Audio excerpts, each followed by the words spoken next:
ختم नबूवत की वजह से पूरे आलम में दीन की जिंदा करने की जिम्मेदारी हमारे ऊपर है। उस जिम्मेदारी को पूरा करने के लिए हजूर सल्लल्लाहु अलैहि वसल्लम वाली मेहनत को सीखने के लिए अपने आप को सीखने वाला समझना है। सीखने वालों की गलतियां माफ होती। अगर अपने आप को सीखा हुआ समझा तो फिर हमारी पकड़ शुरू हो जाएगी। हम तो सीखने वाले, हमें आती ही नहीं।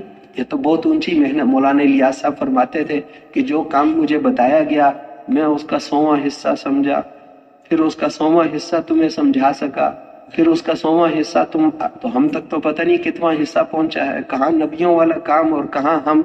इसलिए हम तो सीखने के लिए जा रहे हैं, हमें आता नहीं अभी, तो हम तो सीखने के लिए जा रहे हैं। इसलिए अब सीखने के लिए जो है वो नियत करके और फिर 6 सिफात की हकीकत अल्लाह मुझे भी नसीब फरमा दे और सबको। इसलिए पूरी उम्मत को आलमी जिम्मेदारी पर खड़ा करने के लिए जा रहे हैं। सारे काफिर मुसलमान हो जाएं, सारे मुसलमान 100% दीन पर चलने वाले बन जाएं, सारे मुसलमान हजूर सल्लल्लाहु अलैहि वसल्लम वाले मकसद को अपनी ज़िंदगी का मकसद बना लें। फिर हम यहाँ से दो की जोड़ी बनकर नज़रों की हिफाजत करते हुए जाएंगे। नज़र आदमी की जो ईमानी कैफियत होती हैं उसको सबसे ज़्यादा नुकसान पहुँचाने वाली चीज़ नज़र का गलत इस्तेमाल।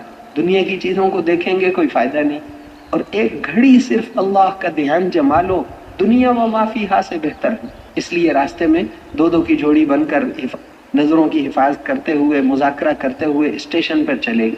पैदल चलने की कोशिश करना। पैदल चलने से अल्लाह का गुस्सा ठंडा हो। एक जमात यहाँ से सहीवाल तक पैदल चलेगी, सर्दियाँ हैं, पैदल चलने में, पैदल चलने से अल्लाह का गुस्सा ठंडा हो।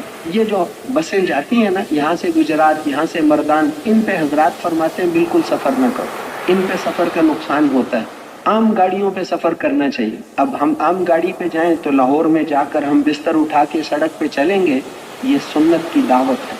अगर हम यहीं से बैठे और मर्दान मरकज़ जाके उतरे तो न लाहौर में किसी को दावत मिलेगी, न मर्दान में किसी को दावत मिलेगी। इसलिए उमूमी गाड़ियों पे सफ़र करना बजाय इन आम गाड़ियों के। जब स्टेशन या अड्डे पर पहुँच गए तो वहाँ तालीम का हल्का लगा लिया।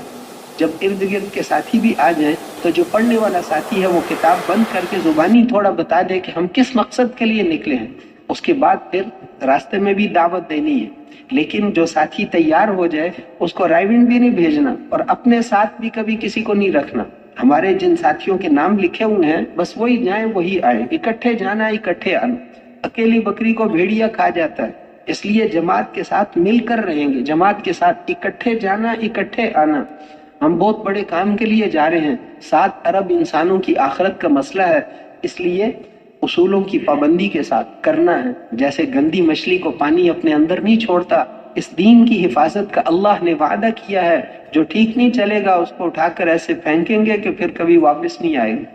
तो बहरहाल हम यहाँ से जब जाएं, रास्ते में जो तैयार हो उसको अपने साथ भी नहीं जोड़ना, यहाँ भी नहीं भेजना, उसको अपने इलाके में भेजना है। अपने मरकज से जमात बना कर लो, हर एक अपने अपने इलाके की जमात के साथ निकले, इसमें फायदा ज्यादा होता है। मुल्तान का साथी तैयार हुआ तो अब्दाली मस्जिद वहाँ मरकज है, वहाँ भेज देंगे। लाहौर का साथी तो यहाँ बिलाल पार्क है, उसमें मरकज में भेज देंगे, वहाँ से चिल्ले की जमात बनाकर आ जाए। कराची का साथी है तो वहाँ मदनी मस्जिद, मक्की मस्जिद वहाँ भेज देंगे, उनके मरकज का पता बता देंगे, वहां से जमात बनकर आ जाओ।